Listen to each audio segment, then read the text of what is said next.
มาเฮากลับมาเรียนรู้มื้อนี้จะเรียนรู้เกี่ยวกับ Random Forest Regression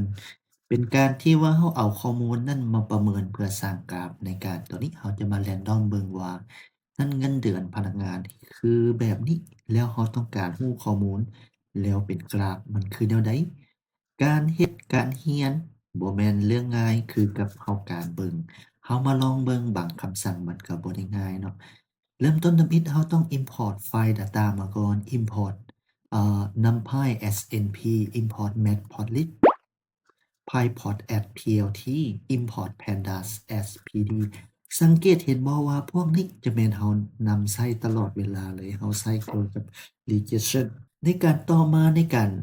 import dataset ใน dataset นี้เรา dataset pd read csv บ่ต้องเฮ็ดตัวพิมพ์ใหญ่เด้อสังเกตว่าเฮ็ดตัวพิมพ์น้อยแต่ฟอนต์ไฟล์ตัวนี้ต้องแม่นเฮ็ดตามไฟล์มันเราจะคือกับเรามา import ไฟล์ตัวนี้เข้ามานี่แม่น position หากว่าเพิ่นเขียนแนวใดให้เราเขียนไปตามนี้นั่นก็คือนั่นเลย x dataset ilog 1-1 นี้ตัวนี้แม่นโครงสร้างของนี้ในตัวนี้เราคือเก่าแหละตำแหน่งบริหารอย่างเช่นว่า Business Analyst ได้ 45,000 CEO ได้1ล้านเนาะเราจะมาวิเคราะห์แต่ละตำแหน่งว่ามันมีความแตกต่างกันแนวใดเนาะหากว่ามีข้อมูลส่ำนี้แล้วเราจะมาวิเคราะห์คืน Dataset Read PLT Date Dataset ilog 2 จัง current เท่านั้นเนาะ dot แล้วก็1หา-1 volumes dataset ilog -1 หา value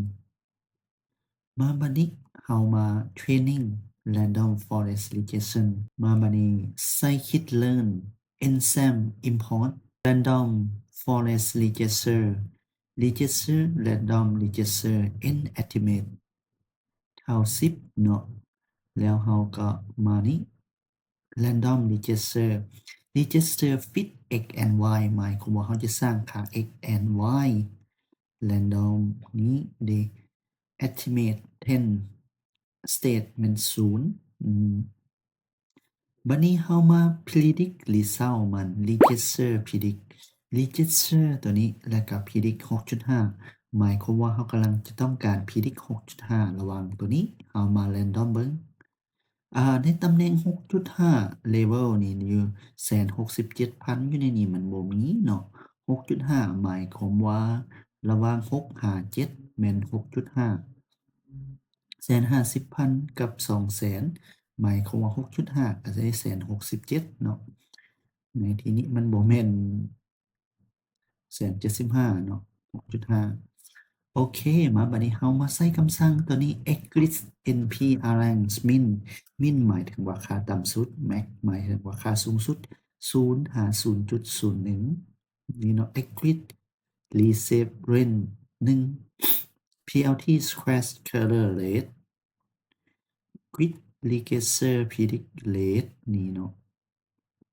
blue plt true boost random forest regression plt rate plt random ตัวนี้แล้วเราก็มารันค่าเบิ่งเนาะว่ามันจะเป็นแนวใด plt salary แม่น1ถึงหมายถึงล้าน